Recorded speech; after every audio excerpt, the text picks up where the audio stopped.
ਅੱਜ ਦੇ ਸਮੇਂ ਦੇ ਵਿੱਚ ਰਾਜ ਦੀ ਲੋੜ ਹੋਰ ਵੀ ਜ਼ਿਆਦਾ ਮਹਿਸੂਸ ਹੋਣੀ ਚਾਹੀਦੀ ਸੀ। ਸਾਡੇ ਬਹੁਤ ਸਾਰੇ ਭਾਈਚਾਰੇ ਦੇ ਲੋਕ ਇਸ ਵੇਲੇ ਸਮਝਦੇ ਆ ਕਿ ਅਸੀਂ ਬੜੇ ਸਿਆਣੇ ਆ ਤੇ ਬੜੇ ਪੜ੍ਹੇ ਲਿਖੇ ਆ, ਪਰ ਉਹ ਪੜ੍ਹੇ ਲਿਖੇ ਲੋਕ ਕਹਿੰਦੇ ਆ ਕਿ ਰਾਜ ਦੀ ਲੋੜ ਨਹੀਂ ਹੈ। ਜਿਹੜੇ ਅੱਜ ਤੋਂ 300 ਸਾਲ ਪਹਿਲਾਂ ਸਾਡੇ ਸਿੰਘ ਸੀ, ਉਹ ਭਾਵੇਂ ਇਹਨਾਂ ਵਾਂਗੂ ਬਹੁਤਾ ਪੜ੍ਹੇ ਦਾ ਨਹੀਂ ਹੋਣੇ ਜਿਹੜਾ ਕੁਛ ਇਹ ਪੜ੍ਹੇ ਫਿਰ ਰਹੇ ਆ, ਪਰ ਜਿਹੜੇ ਉਹ ਸੀ ਉਹ ਸਾਰੇ ਦੇ ਸਾਰੇ ਇਸ ਗੱਲ ਨੂੰ ਜਾਣਦੇ ਸੀਗੇ ਵੀ ਸਾਡਾ ਨਿਸ਼ਾਨਾ ਹੈਗਾ ਵੀ ਜਾਂ ਤਾਂ ਰਾਜ ਕਰਨਾ, ਰਾਜ ਕਰਹਿ ਕਿ ਲੜ ਮਰੇ ਹੈ, ਖਾਲਸਾ ਜਾਂ ਬਾਗੀ ਹੋਊਗਾ ਜਾਂ ਬਾਦਸ਼ਾਹ ਹੋਊਗਾ, ਅਸੀਂ ਗੁਲਾਮ ਨਹੀਂ ਰਹਿਣਾ।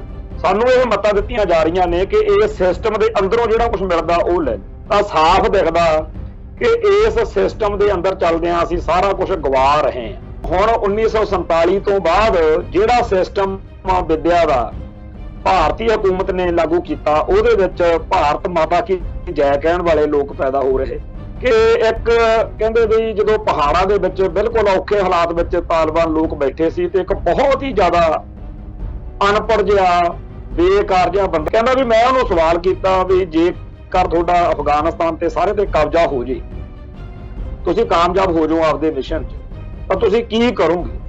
ਤੇ ਉਹ ਕਹਿੰਦਾ ਵੀ ਅਸੀਂ ਸਭ ਤੋਂ ਪਹਿਲਾਂ ਤਾਂ ਜਿਹੜੇ ਆ ਸਕੂਲ ਨੇ ਨਾ ਇਹ ਢਾਵਾਂਗੇ ਜਿਹੜੇ ਸਾਡੇ ਅਫਗਾਨੀ ਲੋਕਾਂ ਨੂੰ ਹੋਰ ਦਾ ਕੁਝ ਹੋਰ ਹੀ ਪੜ੍ਹਾਈ ਜਾਂਦੇ ਆ, ਕੁਝ ਹੋਰ ਹੀ ਬਣਾਈ ਜਾਂਦੇ। ਭਾਈ ਜਿਹੜੇ ਬੰਦੇ ਕੋਲੇ ਸ਼ਾਸਤਰ ਨਹੀਂ ਹੈਗਾ, ਜਿਹੜਾ ਬੰਦਾ ਹਥਿਆਰਬੰਦ ਨਹੀਂ ਹੈਗਾ, ਉਹ ਬੰਦੇ ਨਾਲ ਕੀ ਹੁੰਦਾ ਉਹ ਇਸ ਵੇਲੇ ਸਾਡੇ ਨਾਲ ਵਾਪਰ ਰਿਹਾ। ਸਾਨੂੰ ਮਤਾਂ ਦੇਣ ਵਾਲੇ ਆ ਗਏ ਕਿ ਤੁਸੀਂ ਵਿਚਾਰਾਂ ਦੀ ਗੱਲ ਕਰਿਆ ਕਰੋ ਜੀ, ਅੱਜ ਦਾ ਜ਼ਮਾਨਾ ਵਿਚਾਰਾਂ ਦਾ ਵਾ, ਤਰਕ ਨਾਲ ਦਲੀਲ ਨਾਲ ਗੱਲ ਕਰਨੀ ਚਾਹੀਦੀ ਆ, ਬਸ ਉਹਦੇ ਨਾਲ ਹੀ ਮਸਲੇ ਹੱਲ ਹੋ ਜਾਂਦੇ ਆ। ਪਰ ਲੰਗਰ ਲਾਉਣ ਦੇ ਨਾਲ ਲੋਕਾਂ ਦੇ ਦਿਲਾਂ ਤੇ ਰਾਜ ਤਾਂ ਕੀਤਾ ਜਾ ਸਕਦਾ, ਪਰ ਜਿਹੜਾ ਆਪਦੀ ਕੌਮ ਦਾ ਰਾਜ ਆ ਉਹ ਲੈਣ ਲਈ ਸਾਨੂੰ ਸ਼ਸਤਰਧਾਰੀ ਹੋ ਕੇ ਕੌਮ ਦੇ ਬੁਲੰਦ ਇਕਬਾਲ ਲਈ ਲੜਨਾ ਪਊ। ਟੀਵੀ 84 ਉੱਤੇ ਪ੍ਰੋਗਰਾਮ ਖਬਰ ਦੀ ਖਬਰ ਦੇਖ ਰਹੇ ਸਾਰੇ ਦਰਸ਼ਕਾਂ ਨੂੰ ਮੈਂ ਸਰਬਜੀਤ ਸਿੰਘ ਘੁਮਾਣ ਫਤਿਹ ਅਰਜ ਕਰਦਾ ਜੀ। ਵਾਹਿਗੁਰੂ ਜੀ ਕਾ ਖਾਲਸਾ, ਵਾਹਿਗੁਰੂ ਜੀ ਕੀ ਫਤਿਹ। ਸਾਡੇ ਧਰਮ ਦੇ ਵਿੱਚ ਜਿਹੜੇ ਸਾਡੇ ਪੁਰਾਤਨ ਗ੍ਰੰਥ ਨੇ ਜਾਂ ਸਾਡਾ ਸਾਹਿਬ ਸ੍ਰੀ ਗੁਰੂ ਗ੍ਰੰਥ ਸਾਹਿਬ, ਸਾਡਾ ਇਤਿਹਾਸ ਸਾਨੂੰ ਆਜ਼ਾਦ ਹੋ ਕੇ ਜਿਉਣ ਦੀ ਤਾਕੀਦ ਕਰਦਾ ਕਿ ਆਜ਼ਾਦ ਰਹੋ। ਇਹਦੇ ਬਾਰੇ ਗੁਰਬਾਣੀ ਦੇ ਅੰਦਰੋਂ ਵੀ, ਸਿੱਖ ਇਤਿਹਾਸ ਦੇ ਅੰਦਰੋਂ ਵੀ, ਸਾਡੇ ਸਿੱਖ ਰਾਜ ਦੀਆਂ ਗੱਲਾਂ, ਸਾਰਾ ਕੁਝ ਸਾਡੇ ਸਾਹਮਣੇ। ਤੇ ਸਾਡੇ ਕੋਲ ਬਹੁਤ ਸਾਰੀਆਂ ਇਹੋ ਜਿਹੀਆਂ ਤੁਕਾਂ ਜਿਨ੍ਹਾਂ ਦਾ ਜ਼ਿਕਰ ਸਾਡਾ ਸਮਾਜ ਆਮ ਕਰਦਾ, ਜਿਵੇਂ ਕੋ ਕਿਸੇ ਕੋ ਰਾਜ ਨਾ ਦੇ ਹੈ, ਜੋ ਲੈ ਹੈ ਨਿਜ ਬਲ ਸੇ ਲੈ ਹੈ, ਜਾਂ ਹੈਗਾ ਵੀ ਧਰਮ ਬਿਨਾ ਨਾ ਰਾਜ ਚਲੇ ਹੈ, ਰਾਜ ਬਿਨਾ ਸਭ ਦਲੇ ਮਲੇ ਹੈ।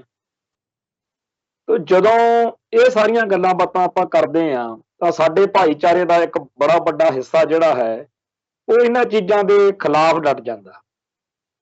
ਜਦੋਂ ਵੀ ਕਹੀਦਾ ਵੀ ਰਾਜ ਬਿਨਾ ਨਹੀਂ ਧਰਮ ਚਲੇ ਹੈ, ਧਰਮ ਬਿਨਾ ਸਭ ਦਲੇ ਮਿਲੇ ਹੈ, ਕੋ ਕਿਸੇ ਕੋ ਰਾਜ ਨਾ ਦੇ ਹੈ, ਜੋ ਲੈ ਹੈ ਨਿਜ ਬਲ ਸੇ ਲੈ ਹੈ, ਤਾਂ ਬੜੀ ਭਾਰੀ ਆਲੋਚਨਾ ਕਰਨ ਵਾਲੇ ਬੰਦੇ ਜਿਹੜੇ ਆ ਉਹ ਆ ਜਾਂਦੇ ਆ ਤੇ ਉਹ ਅੱਜ ਦੇ ਹਿਸਾਬ ਨਾਲ ਗੱਲਾਂ ਕਰਦੇ ਆ ਕਿ ਨਹੀਂ ਜੀ ਇਹ ਕਿਵੇਂ ਹੋ ਜੂ। ਹੈਰਾਨੀ ਦੀ ਗੱਲ ਇਹ ਆ ਕਿ ਸਿੱਖ ਇਤਿਹਾਸ ਦੇ ਵਿੱਚ ਜਦੋਂ ਦਸ਼ਮੇਸ਼ ਪਾਤਸ਼ਾਹ ਤੋਂ ਬਾਅਦ ਦਾ ਜਿਹੜਾ 100 ਸਾਲ ਦਾ ਇਤਿਹਾਸ ਆ ਉਹ ਅੱਜ ਦੇ ਸਮਿਆਂ ਵਾਂਗੂ ਹੀ ਬੜਾ ਭਿਆਨਕ ਸੀ ਤੇ ਸਿੱਖਾਂ ਦੀ ਹੋਂਦ ਹਸਤੀ ਦਾਅ ਤੇ ਲੱਗੀ ਰਹੀ। ਸਿੱਖ ਕੌਮ ਦਾ ਮਤਲਬ ਇੱਕ ਤਰੀਕੇ ਨਾਲ ਜਿਵੇਂ ਬੀਜ ਨਾਸ਼ ਹੋ ਜਾਊਗਾ, ਏਦਾਂ ਦੀਆਂ ਗੱਲਾਂ ਜਿਹੜੀਆਂ ਨੇ ਉਹ ਸੋਚਣ ਵਾਲੇ ਸੋਚਦੇ ਰਹੇ। ਅੱਜ ਦੇ ਸਮੇਂ ਦੇ ਵਿੱਚ ਰਾਜ ਦੀ ਲੋੜ ਹੋਰ ਵੀ ਜ਼ਿਆਦਾ ਮਹਿਸੂਸ ਹੋਣੀ ਚਾਹੀਦੀ ਸੀ। ਸਾਡੇ ਬਹੁਤ ਸਾਰੇ ਭਾਈਚਾਰੇ ਦੇ ਲੋਕ ਇਸ ਵੇਲੇ ਸਮਝਦੇ ਆ ਕਿ ਅਸੀਂ ਬੜੇ ਸਿਆਣੇ ਆ ਤੇ ਬੜੇ ਪੜ੍ਹੇ ਲਿਖੇ ਆ, ਪਰ ਉਹ ਪੜ੍ਹੇ ਲਿਖੇ ਲੋਕ ਕਹਿੰਦੇ ਆ ਕਿ ਰਾਜ ਦੀ ਲੋੜ ਨਹੀਂ ਹੈ।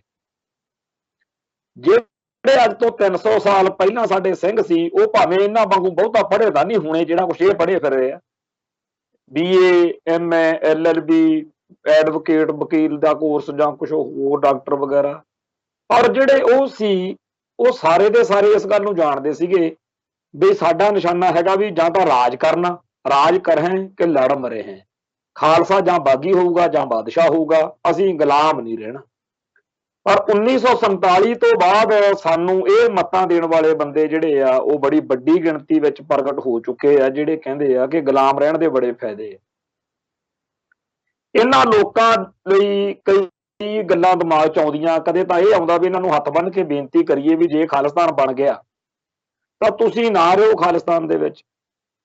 ਜੇ ਖਾਲਿਸਤਾਨ ਬਣ ਗਿਆ, ਜੇ ਤੁਹਾਨੂੰ ਖਾਲਿਸਤਾਨ ਇੰਨਾ ਹੀ ਮਾੜਾ ਲੱਗਦਾ, ਸਿੱਖਾਂ ਦੀ ਆਜ਼ਾਦੀ, ਸਿੱਖਾਂ ਦਾ ਰਾਜ ਭਾਗ ਇੰਨਾ ਹੀ ਗਲਤ ਚੀਜ਼ ਆ, ਇਹ ਕਿੱਡੀ ਕੁ ਗੱਲ ਆ, ਤੁਸੀਂ ਨਾ ਰਹੋ ਇੱਥੇ। ਪਰ ਜਿਹੜੇ ਲੋਕ ਆਜ਼ਾਦ ਹੋ ਕੇ ਜਿਉਣਾ ਚਾਹੁੰਦੇ ਆ, ਉਹਨਾਂ ਦਾ ਰਾਹ ਜਿਹੜਾ ਡੱਕਣ ਦਾ ਤਾਂ ਕੰਮ ਬੰਦ ਕਰ ਦਿਓ। ਪਹਿਲੀ ਤਾਂ ਇਹ ਗੱਲ। ਦੂਸਰੀ ਇਹ ਆ ਕਿ ਅਜੇ ਖਾਲਿਸਤਾਨ ਜਿਹੜਾ ਹੈ ਉਹਦੀ ਗੱਲ ਚੱਲ ਰਹੀ ਹੈ, ਚਰਚਾ ਚੱਲ ਰਹੀ ਆ, ਉਹਦੇ ਬਾਰੇ ਅਜੇ ਬੜੀ ਗਰੰਟੀ ਨਾਲ ਇਹ ਕਹਿਣਾ ਕਿ ਜੀ ਇੰਨੀ ਤਰੀਕ ਨੂੰ ਬਣ ਜਾਣਾ ਜਾਂ ਆਹ ਹੋ ਰਿਹਾ, ਇਦਾਂ ਦੀ ਗੱਲ ਤਾਂ ਗਰਾਊਂਡ ਤੇ ਹੈ ਨਹੀਂ ਗੀ। ਪਰ ਇਦਾਂ ਹੀ ਗੱਲਾਂ ਚੱਲਦੀਆਂ ਹੁੰਦੀਆਂ ਨੇ, ਇਦਾਂ ਹੀ ਕੌਮਾਂ ਦੇ ਵਿੱਚ ਕਈ ਸਦੀਆਂ ਵੀ ਲੱਗ ਜਾਂਦੀਆਂ ਕਈ ਵਾਰੀ। ਹੁਣ ਇਹ ਆਪਣੇ ਹੱਥ ਵੱਸ ਤਾਂ ਹੈ ਨਹੀਂ ਵੀ ਇੰਨੀ ਤਰੀਕ ਨੂੰ ਐ ਹੋ ਜਾਣਾ ਜਾਂ ਇੰਨੀ ਤਰੀਕ ਨੂੰ ਨਹੀਂ ਹੋਣਾ, ਇਹ ਤਾਂ ਵਾਹਿਗੁਰੂ ਦੇ ਹੱਥ ਵੱਸ ਆ। ਸਾਡੇ ਸਾਹਮਣੇ ਆ, 1 ਮਹੀਨਾ ਪਹਿਲਾਂ ਕਿਸੇ ਨੂੰ ਚੇਤਾ ਹੀ ਨਹੀਂ ਸੀ ਵੀ ਅਫਗਾਨਿਸਤਾਨ ਦੇ ਵਿੱਚ ਤਾਲਿਬਾਨ ਜਿਹੜੇ ਆ ਉਹ ਇਸ ਤਰੀਕੇ ਨਾਲ ਸਾਰੇ ਸਿਸਟਮ ਉੱਤੇ ਕਾਬਜ਼ ਹੋ ਜਾਣਗੇ। ਤੇ ਇਸ ਗੱਲ ਦੀ ਵੀ ਕੋਈ ਗਰੰਟੀ ਨਹੀਂ ਕਿ ਇਹ ਜਿਹੜਾ ਕੁਝ ਹੁਣ ਉੱਥੇ ਹੋਇਆ, ਤਾਲਿਬਾਨਾਂ ਦਾ ਜਿਹੜਾ ਕਬਜ਼ਾ ਹੋ ਗਿਆ, ਵੀ ਇਹ ਸਦੀਵੀ ਹੈ, ਕੋਈ ਹੋਰ ਘਟਨਾਕ੍ਰਮ ਵਾਪਰ ਸਕਦਾ। ਅਫਗਾਨਿਸਤਾਨ ਦੇ ਖਿੱਤੇ ਵਿੱਚ ਲਗਾਤਾਰ ਉਥਲ ਪੁਥਲ ਮੱਚੀ ਰਹਿੰਦੀ ਹੈ ਤੇ ਕਿਸੇ ਗੱਲ ਦੀ ਗਰੰਟੀ ਕਰਨੀ ਆਪਦੇ ਆਪ ਨੂੰ ਧੋਖਾ ਦੇਣ ਵਾਲੀ ਗੱਲ। ਸੋ ਇਵੇਂ ਹੀ ਸਾਡੀ ਧਰਤੀ ਹੈ ਜਿਹੜੀ, ਇਹਦੇ ਬਾਰੇ ਇਹ ਕਹਿਣਾ ਕਿ ਜੀ ਹੁਣ ਤਾਂ ਬਸ ਇੱਕ ਵਾਰੀ ਅੰਗਰੇਜ਼ਾਂ ਦੇ ਜਾਣ ਤੋਂ ਬਾਅਦ ਜਿਹੜਾ ਨਕਸ਼ਾ ਬਣ ਗਿਆ ਵਾ ਉਹ ਨਹੀਂ ਹੁਣ ਖਤਮ ਹੋਣਾ, ਹੁਣ ਤਾਂ ਇਹੀ ਇੱਥੇ ਸਿਸਟਮ ਰਹਿਣਾ, ਜੋ ਮਰਜ਼ੀ ਕਰ ਲਓ, ਰਾਜ ਜਿਹੜਾ ਹੈ ਉਹ ਹੁਣ ਦਿੱਲੀ ਦਾ ਹੀ ਚੱਲਣਾ ਤੇ ਬਹੁ ਗਿਣਤੀ ਦੇ ਦਾਅਵੇ ਹੇਠ ਜਾਣ ਦੀ ਆਦਤ ਪਾ ਲਓ। ਸਾਨੂੰ ਇਹ ਮਤਾਂ ਦਿੱਤੀਆਂ ਜਾ ਰਹੀਆਂ ਨੇ ਕਿ ਇਹ ਸਿਸਟਮ ਦੇ ਅੰਦਰੋਂ ਜਿਹੜਾ ਕੁਝ ਮਿਲਦਾ ਉਹ ਲੈ ਲਓ। ਹੁਣ ਇਹ ਸਿਸਟਮ ਜਿਹੜਾ ਸਾਡਾ ਕੀ ਖੋਹਦਾ ਜਾਂ ਕੀ ਸਾਨੂੰ ਦਿੰਦਾ, ਜਦੋਂ ਇਹਦਾ ਅਸੀਂ ਸਾਰਾ ਕਰਦੇ ਹਾਂ ਅਧਿਐਨ ਵਿਸ਼ਲੇਸ਼ਣ ਕਰਦੇ ਹਾਂ, ਲੇਖਾ ਜੋਖਾ ਕਰਦੇ ਹਾਂ, ਤਾਂ ਸਾਫ਼ ਦਿਖਦਾ ਕਿ ਇਸ ਸਿਸਟਮ ਦੇ ਅੰਦਰ ਚੱਲਦਿਆਂ ਅਸੀਂ ਸਾਰਾ ਕੁਝ ਗਵਾ ਰਹੇ ਹਾਂ। ਜਿਹੜਾ ਕੁਝ ਸਾਡੇ ਧਰਮ ਦਾ ਆਧਾਰ ਆ ਉਹ ਸਾਰਾ ਕੁਝ ਕਿਵੇਂ ਗਵਾਇਆ ਜਾਂਦਾ, ਇਹਦੀ ਇੱਕ ਛੋਟੀ ਜੀ ਗੱਲ ਵੀ ਜਦੋਂ ਮਹਾਰਾਜਾ ਰਣਜੀਤ ਸਿੰਘ ਦਾ ਰਾਜ ਭਾਗ ਖੁੱਸ ਗਿਆ, ਚਲਾ ਗਿਆ, ਖਾਲਸਾ ਸਰਕਾਰ ਜਿਹੜੀ ਆ ਉਹਦੀ ਥਾਂ ਤੇ ਲਾਹੌਰ ਦੇ ਵਿੱਚ ਬ੍ਰਿਟਿਸ਼ ਇੰਡੀਆ ਦਾ, ਈਸਟ ਇੰਡੀਆ ਕੰਪਨੀ ਦਾ, ਅੰਗਰੇਜ਼ਾਂ ਦਾ ਕਬਜ਼ਾ ਹੋ ਗਿਆ। ਗੋਰਿਆਂ ਨੇ ਕਹਿੰਦੇ ਵੀ ਇਹ ਕਿਹਾ ਵੀ ਸਾਰੇ ਜਿਹੜੇ ਸ਼ਸਤਰ ਨੇ, ਹਥਿਆਰ ਨੇ, ਇੱਕ ਤਾਂ ਉਹ ਜਮ੍ਹਾਂ ਕਰਾਓ, ਦੂਜਾ ਜਿਹੜਾ ਹੈਗਾ ਵਾ ਵੀ ਤੁਸੀਂ ਸਾਰੇ ਜਿਹੜੇ ਸਿੱਖ ਆ ਜਾਂ ਪੰਜਾਬੀ ਇੱਥੇ ਲੋਕ ਨੇ ਜਿਹੜੇ ਕਾਇਦੇ ਆ ਤੁਹਾਡੇ ਊੜਾ ਜਿਵੇਂ ਆਪਣਾ, ਵੀ ਇਹ ਪੰਜਾਬੀ ਦੀ ਜਿਹੜੀ ਹੈਗੀ ਆ ਗੁਰਮੁਖੀ ਬੋਲੀ, ਇਹ ਸਾਰਾ ਲਿਟਰੇਚਰ ਆ, ਇਹ ਜਮ੍ਹਾਂ ਕਰਾਓ। ਇਹਦੇ ਲਈ ਪਹਿਲਾਂ ਉਹਨਾਂ ਨੇ ਵੈਸੇ ਕਿਹਾ ਹੋਣਾ, ਫਿਰ ਪੈਸੇ ਵੀ ਰੱਖਤੇ। ਕਹਿੰਦੇ ਆ ਵੀ ਹਥਿਆਰ ਦਾ ਪੈਸਾ ਤਾਂ ਘੱਟ ਸੀਗਾ ਵੀ ਜੇ ਹਥਿਆਰ ਜਮ੍ਹਾਂ ਕਰਾਉਂਦਾ ਸੀ ਕੋਈ ਬੰਦਾ, ਪਰ ਜਿਹੜਾ ਗੁਰਮੁਖੀ ਦੇ ਕਾਇਦੇ ਸੀ ਉਹਦਾ ਪੈਸਾ ਵੱਧ ਮਿਲਦਾ ਸੀਗਾ।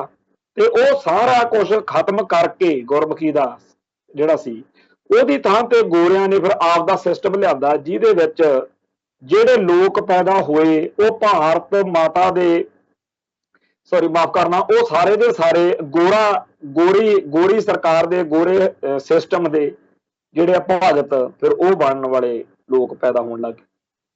ਜਿਵੇਂ ਹੁਣ 1947 ਤੋਂ ਬਾਅਦ ਜਿਹੜਾ ਸਿਸਟਮ ਵਿਦਿਆ ਦਾ ਭਾਰਤੀ ਹਕੂਮਤ ਨੇ ਲਾਗੂ ਕੀਤਾ, ਉਹਦੇ ਵਿੱਚ ਭਾਰਤ ਮਾਤਾ ਕੀ ਜੈ ਕਹਿਣ ਵਾਲੇ ਲੋਕ ਪੈਦਾ ਹੋ ਰਹੇ। ਤੇ ਆਹ ਤਾਲਿਬਾਨਾਂ ਬਾਰੇ ਅੱਜ ਕੱਲ੍ਹ ਬੜੀਆਂ ਪੋਸਟਾਂ ਲੋਕ ਪਾ ਰਹੇ ਆ, ਸੋਸ਼ਲ ਮੀਡੀਆ ਤੇ ਚਰਚਾ ਹੋ ਰਹੀ ਹੈ। ਉੱਥੇ ਮੈਂ ਬੜਾ ਕੁਝ ਦੇਖਦਾ, ਪਰ ਇੱਕ ਮੈਨੂੰ ਬੜੀ ਚੰਗੀ ਗੱਲ ਲੱਗੀ ਉੱਥੇ ਸਮਝਣ ਵਾਲੀ, ਕਿ ਇੱਕ ਕਹਿੰਦੇ ਵੀ ਜਦੋਂ ਪਹਾੜਾਂ ਦੇ ਵਿੱਚ ਬਿਲਕੁਲ ਔਖੇ ਹਾਲਾਤ ਵਿੱਚ ਤਾਲਿਬਾਨ ਲੋਕ ਬੈਠੇ ਸੀ ਤੇ ਇੱਕ ਬਹੁਤ ਹੀ ਜ਼ਿਆਦਾ ਅਨਪੜ੍ਹ ਜਿਹਾ, ਬੇਕਾਰ ਜਿਹਾ ਬੰਦਾ ਜਿਹੜਾ ਹੋਊਗਾ, ਵੀ ਉਹ ਕਿਸੇ ਪਾਸਿਓਂ ਇੰਨਾ ਮਚਿਓਰ ਸਿਆਣਾ ਨਹੀਂ ਲੱਗਦਾ ਹੋਣਾ ਉਹਨੂੰ ਗੱਲ ਕਰਨ ਵਾਲੇ ਨੂੰ, ਉਹਨੇ ਜਿਵੇਂ ਬਿਉਰਾ ਖਿੱਚਿਆ ਵੀ ਉਹ ਬੰਦਾ ਇਸ ਤਰ੍ਹਾਂ ਦਾ ਸੀ, ਉਹ ਹਰ ਪੱਖ ਤੋਂ ਉਹਨੂੰ ਨਕਾਰਿਆ, ਰੱਦ ਕੀਤਾ ਸੀ। ਕਹਿੰਦਾ ਵੀ ਮੈਂ ਉਹਨੂੰ ਸਵਾਲ ਕੀਤਾ ਵੀ ਜੇਕਰ ਤੁਹਾਡਾ ਅਫਗਾਨਿਸਤਾਨ ਤੇ ਸਾਰੇ ਤੇ ਕਬਜ਼ਾ ਹੋ ਜੇ, ਤੁਸੀਂ ਕਾਮਯਾਬ ਹੋ ਜਾਓ ਆਪਦੇ ਮਿਸ਼ਨ 'ਚ, ਤਾਂ ਤੁਸੀਂ ਕੀ ਕਰੋਗੇ? ਤੇ ਉਹ ਕਹਿੰਦਾ ਵੀ ਅਸੀਂ ਸਭ ਤੋਂ ਪਹਿਲਾਂ ਤਾਂ ਜਿਹੜੇ ਆ ਸਕੂਲ ਨੇ ਨਾ, ਇਹ ਢਾਵਾਂਗੇ ਜਿਹੜੇ ਸਾਡੇ ਅਫਗਾਨੀ ਲੋਕਾਂ ਨੂੰ ਹੋਰ ਦਾ ਕੁਝ ਹੋਰ ਹੀ ਪੜ੍ਹਾਈ ਜਾਂਦੇ ਆ, ਕੁਝ ਹੋਰ ਹੀ ਬਣਾਈ ਜਾਂਦੇ। ਆਹ ਚੀਜ਼ ਆ ਜਿਹੜੀ ਇਹ ਸਾਰੇ ਸੰਸਾਰ ਦੇ ਵਿੱਚ ਇਸ ਵੇਲੇ ਹੋ ਰਹੀ ਆ ਕਿ ਜਿਹੜੀਆਂ ਹਕੂਮਤਾਂ ਨੇ ਉਹ ਬੰਦਿਆਂ ਨੂੰ ਉਹਨਾਂ ਦੀ ਕੌਮ ਦਾ ਇਤਿਹਾਸ, ਉਹਨਾਂ ਦੇ ਕੌਮ ਦੇ ਸਾਰੇ ਸਿਸਟਮ ਨਾਲੋਂ ਤੋੜ ਕੇ ਕੁਝ ਹੋਰ ਬਣਾ ਰਹੀਆਂ। ਤਾਂ ਸਾਡੀ ਕੌਮ ਨੂੰ ਸਿੱਖੀ ਨਾਲੋਂ ਤੋੜ ਕੇ ਉਹਨੂੰ ਭਾਰਤ ਮਾਤਾ ਦੇ ਲਾਡਲੇ ਬਣਾਉਣਾ ਤੇ ਉਹਦੇ ਅੰਦਰੋਂ ਇਹ ਚੀਜ਼ ਮਕਾਉਣੀ ਕਿ ਤੂੰ ਸਿੱਖ ਵਾਂ। ਇੱਕ ਤਾਂ ਸਿੱਖ ਉਹ ਨੇ ਜਿਹੜੇ ਗਿਆਨੀ ਜੈਲ ਸਿੰਘ ਮਾਰਕਾ, ਜਿਹੜੇ ਸਰਦਾਰ ਪ੍ਰਕਾਸ਼ ਸਿੰਘ ਬਾਦਲ, ਸਰਦਾਰ ਸੁਖਵੀਰ ਸਿੰਘ ਬਾਦਲ, ਕੈਪਟਨ ਅਮਰਿੰਦਰ ਸਿੰਘ, ਇੱਕ ਤਾਂ ਇਹ ਸਿੱਖ ਨੇ। ਇੱਕ ਸਿੱਖ ਸੀ ਸੰਤ ਗਿਆਨੀ ਜਰਨੈਲ ਸਿੰਘ ਜੀ ਖਾਲਸਾ ਭਿੰਡਰਾਂ ਵਾਲੇ, ਤੇ ਸਿੱਖ ਕੌਮ ਦੇ ਹੱਕਾਂ ਹਿੱਤਾਂ ਲਈ, ਖਾਲਿਸਤਾਨ ਲਈ ਜਾਨਾਂ ਵਾਰਨ ਵਾਲੇ ਸਿੱਖ। ਹੁਣ ਦੋਨੇ ਤਰ੍ਹਾਂ ਦੇ ਸਿੱਖ ਇਸ ਧਰਤੀ ਤੇ ਪੈਦਾ ਹੋਏ। ਦੋਨੇ ਤਰ੍ਹਾਂ ਦੇ ਸਿੱਖਾਂ ਦੇ ਜੀਵਨ ਦੇ, ਵਿਚਾਰਾਂ ਦੇ, ਕਰਮਾਂ ਦੇ ਵਿੱਚ ਜ਼ਮੀਨ ਅਸਮਾਨ ਦਾ ਫਰਕ ਆ। ਇੱਕ ਸਿੱਖ ਉਹ ਨੇ ਜਿਹੜੇ ਕਹਿੰਦੇ ਆ ਕਿ ਇਸ ਮੁਲਕ ਦੇ, ਇਸ ਸਿਸਟਮ ਦੇ ਅਧੀਨ ਜਿਉਣਾ ਸ਼ਰਮ ਵਾਲੀ ਗੱਲ ਹੈ। ਸਾਨੂੰ ਇਸ ਸਿਸਟਮ ਤੋਂ ਆਜ਼ਾਦੀ ਚਾਹੀਦੀ ਹੈ। ਅਸੀਂ ਆਪ ਦਾ ਆਜ਼ਾਦ ਮੁਲਕ ਚਾਹੁੰਦੇ ਆ, ਸਾਡੀ ਕੌਮ ਦੀ ਆਜ਼ਾਦੀ ਚਾਹੁੰਦੇ। ਦੂਜੇ ਪਾਸੇ ਉਹ ਵੀ ਸਿੱਖ ਨੇ ਜਿਹੜੇ ਕਹਿੰਦੇ ਆ ਇਸੇ ਸਿਸਟਮ ਦੇ ਵਿੱਚ ਰਾਸ਼ਟਰਪਤੀ ਬਣ ਜਾਣਾ, ਮੁੱਖ ਮੰਤਰੀ ਬਣ ਜਾਣਾ, ਪ੍ਰਧਾਨ ਮੰਤਰੀ ਬਣ ਜਾਣਾ, ਜਾਂ ਕੋਈ ਹੋਰ ਅਹੁਦਾ ਲੈ ਜਾਣਾ, ਵੀ ਇਹ ਬੜੀ ਵੱਡੀ ਗੱਲ ਹੈ। ਦੋਨੇ ਤਰ੍ਹਾਂ ਦੇ ਸਿੱਖ ਨੇ। ਆਮ ਬੰਦਾ ਜਿਹੜਾ ਜਨਰਲ ਹੋਊਗਾ ਉਹ ਕਹੂਗਾ ਵੀ ਇਹਨਾਂ ਚੋਂ ਗਲਤ ਤਾਂ ਕੋਈ ਨਹੀਂ, ਦੋਨੇ ਠੀਕ ਨੇ, ਪਰ ਦੋਨੇ ਠੀਕ ਨਹੀਂ ਹੋ ਸਕਦੇ।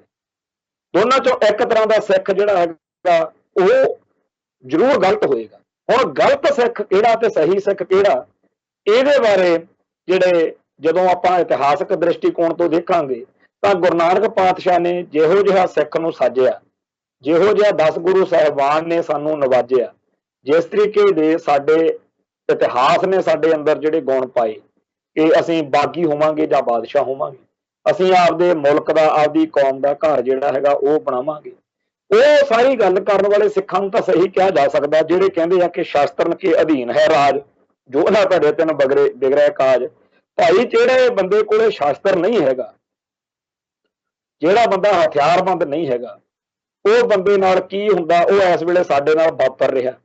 ਤੇ ਆਹ ਸਾਡੇ ਗਵਾਂਢ ਤਾਲਿਬਾਨ ਨੇ, ਉਹਨਾਂ ਨੇ ਪਿਛਲੇ 20 ਸਾਲਾਂ ਦੇ ਵਿੱਚ, ਉਸ ਤੋਂ ਪਹਿਲਾਂ ਵੀ ਜਾਂ ਹੁਣ ਵੀ, ਹਥਿਆਰਾਂ ਦੇ ਸਿਰ ਤੇ ਸਾਨੂੰ ਮੱਤਾਂ ਦੇਣ ਵਾਲੇ ਆ ਗਏ ਕਿ ਤੁਸੀਂ ਵਿਚਾਰਾਂ ਦੀ ਗੱਲ ਕਰਿਆ ਕਰੋ ਜੀ, ਅੱਜ ਦਾ ਜ਼ਮਾਨਾ ਵਿਚਾਰਾਂ ਦਾ ਵਾ, ਤਰਕ ਨਾਲ, ਦਲੀਲ ਨਾਲ ਗੱਲ ਕਰਨੀ ਚਾਹੀਦੀ ਆ, ਬਸ ਉਹਦੇ ਨਾਲ ਹੀ ਮਸਲੇ ਹੱਲ ਹੋ ਜਾਂਦੇ ਆ।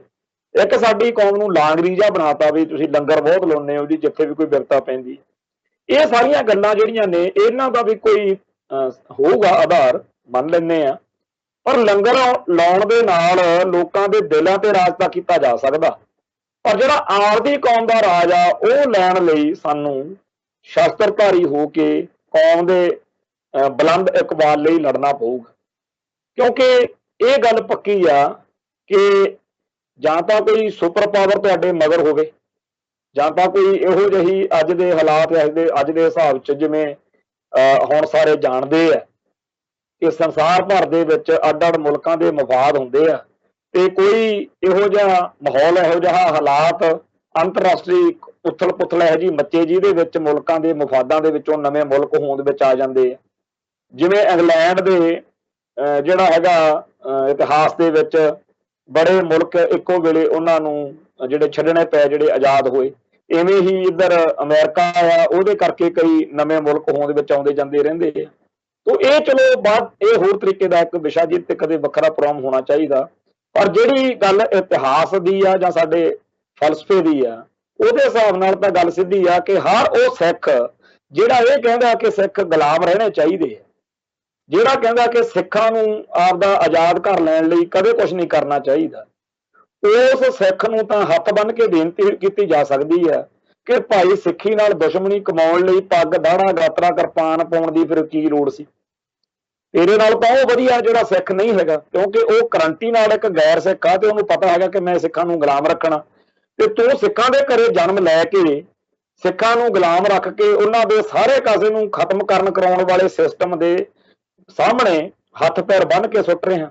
ਔਰ 1947 ਮੌਕੇ ਦੀ ਲੀਡਰਸ਼ਿਪ ਆ ਜਿਹੜੀ, ਉਹਨਾਂ ਵਿੱਚੋਂ ਸਾਰਿਆਂ ਦੇ ਬਿਆਨ ਜਿਹੜੇ ਇਤਿਹਾਸਕ ਤੌਰ ਤੇ ਦਰਜ ਹੋਏ ਆ ਕਿ ਸਾਡੀਆਂ ਅਣਗਹਿਲੀਆਂ ਕਰਕੇ, ਸਾਡੀਆਂ ਬੇਵਕੂਫੀਆਂ ਕਰਕੇ ਅਸੀਂ ਸਿੱਖਾਂ ਨੂੰ ਇਹਨਾਂ ਹਿੰਦੂ ਕੱਟੜਪੰਥੀਆਂ ਦੇ ਸਾਹਮਣੇ ਹੱਥ ਪੈਰ ਬੰਨ੍ਹ ਕੇ ਸੁੱਟ ਦਿੱਤਾ। ਹੁਣ ਉਹ ਜਿਹੜਾ ਵਕਤ ਬੀਤ ਚੁੱਕਿਆ, ਉਹਦੀਆਂ ਗੱਲਾਂ ਕਰਨੀਆਂ ਕਰਾਉਣੀਆਂ, ਜਾਂ ਜਿਹੜਾ ਖਾੜਕੂਬਾਦ ਲੰਘ ਕੇ ਗਿਆ ਉਹਦੀਆਂ ਗੱਲਾਂ ਕਰਨੀਆਂ ਕਰਾਉਣੀਆਂ ਕੋਈ ਬਹੁਤੀ ਉਵੇਂ ਦੀ ਗੱਲ ਨਹੀਂ ਹੈਗੀ। ਗੱਲ ਹੈਗੀ ਆ ਕਿ ਅੱਜ ਸਿੱਖ ਕੀ ਕਰੇ, ਅੱਜ ਹਰ ਇੱਕ ਸਿੱਖ ਦੇ ਦਿਲ ਦਿਮਾਗ ਵਿੱਚ ਇਹ ਗੱਲ ਹੋਣੀ ਚਾਹੀਦੀ ਆ ਕਿ ਧਰਤੀ ਦੇ ਜਿਸ ਵੀ ਥਾਂ ਉੱਤੇ ਮੈਂ ਹੋਵਾਂ, ਉਸ ਥਾਂ ਦੇ ਉੱਤੇ ਰਹਿੰਦਿਆਂ ਹੋਇਆਂ ਮੈਂ ਆਪਦੀ ਕੌਮ ਦੇ ਲਈ ਕੀ ਕਰ ਸਕਦਾ।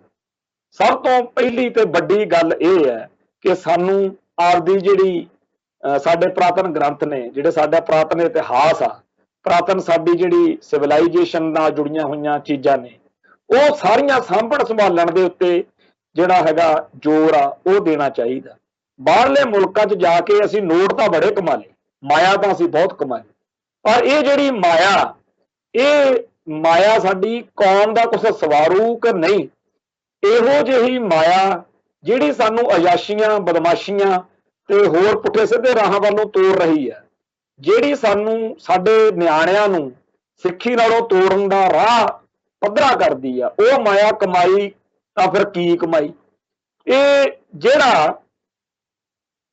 ਜਿਹੜੀ ਮਾਇਆ ਕਮਾਉਣ ਤੋਂ ਬਾਅਦ ਬਹੁਤ ਸਾਰੇ ਸਾਡੇ ਇਹੋ ਜਿਹੇ ਸੱਜਣ ਮਿੱਤਰ ਨੇ ਆਲੇ ਦੁਆਲੇ ਵਿੱਚ, ਜਿਨ੍ਹਾਂ ਨੂੰ ਇੱਥੇ NIA ਵਾਲੇ ਜਾਂ ਇੰਡੀਅਨ ਏਜੰਸੀ ਨੈਟਵਰਕ ਬੜਾ ਉਹਦੇ ਮਗਰ ਪਿਆ ਰਹਿੰਦਾ ਕਿ ਜੀ ਇਹ ਪੰਥਕ ਕਾਰਜਾਂ ਲਈ ਮਾਇਆ ਜਿਹੜੀ ਆ ਉਹ ਕਿਉਂ ਕੱਢਦੇ। ਠੀਕ ਹੈ ਜੀ।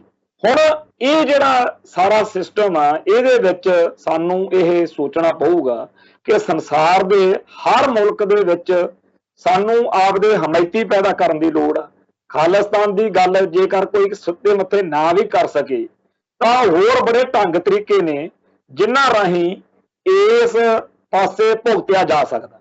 ਜਦੋਂ ਕੋਈ ਬੰਦਾ ਨਿਰਣਾ ਕਰ ਲੈਂਦਾ ਕਿ ਮੈਂ ਆਪਦੀ ਕੌਮ ਦਾ ਪੱਖ ਪੂਰਨਾ, ਜਦੋਂ ਕੋਈ ਬੰਦਾ ਇਹ ਫੈਸਲਾ ਕਰ ਲੈਂਦਾ ਕਿ ਚਾਹੇ ਕੁਛ ਮਰਜ਼ੀ ਹੋ ਜੇ ਮੈਂ ਸਿੱਖੀ ਦੀ ਸੇਵਾ ਕਰਨੀ ਹੈ, ਉਦੋਂ ਇਹ ਜ਼ਰੂਰੀ ਨਹੀਂ ਕਿ AK-47 ਚੱਕੇ ਜਾਂ ਚਕਾਵੇ। ਇਹ ਜ਼ਰੂਰੀ ਨਹੀਂ ਕਿ ਉਹ ਕਵੇ ਜੀ ਖਾੜਕੂ ਵਾਰਦਾਤਾਂ ਕਰਾਓ ਜੀ, ਜਾਂ ਆਹ ਕਰਾਓ ਜਾਂ ਉਹ ਕਰਾਓ। ਇਹ ਸਾਰੀਆਂ ਗੱਲਾਂ ਨਾਲੋਂ ਹੋਰ ਅਨੇਕਾਂ ਹੀ ਰਾਹ ਫਿਰ ਆਪਣੇ ਆਪ ਮਨ ਨੂੰ ਫੁਰਦੇ ਆ। ਪਰ ਅੱਜ ਖਾਲਿਸਤਾਨ ਦੀ ਗੱਲ ਦਾ ਅਰਥ ਇੱਕੋ ਇੱਕ ਬਣਾਤਾ ਵੀ ਜੀ ਖਾੜਕੂ ਵਾਰਦਾਤਾਂ ਕਰਨ ਕਰਾਉਣ ਨੂੰ ਕਹਿੰਦੇ। ਇਹ ਅਸੀਂ ਬਿਲਕੁਲ ਨਹੀਂ ਕਹਿੰਦੇ।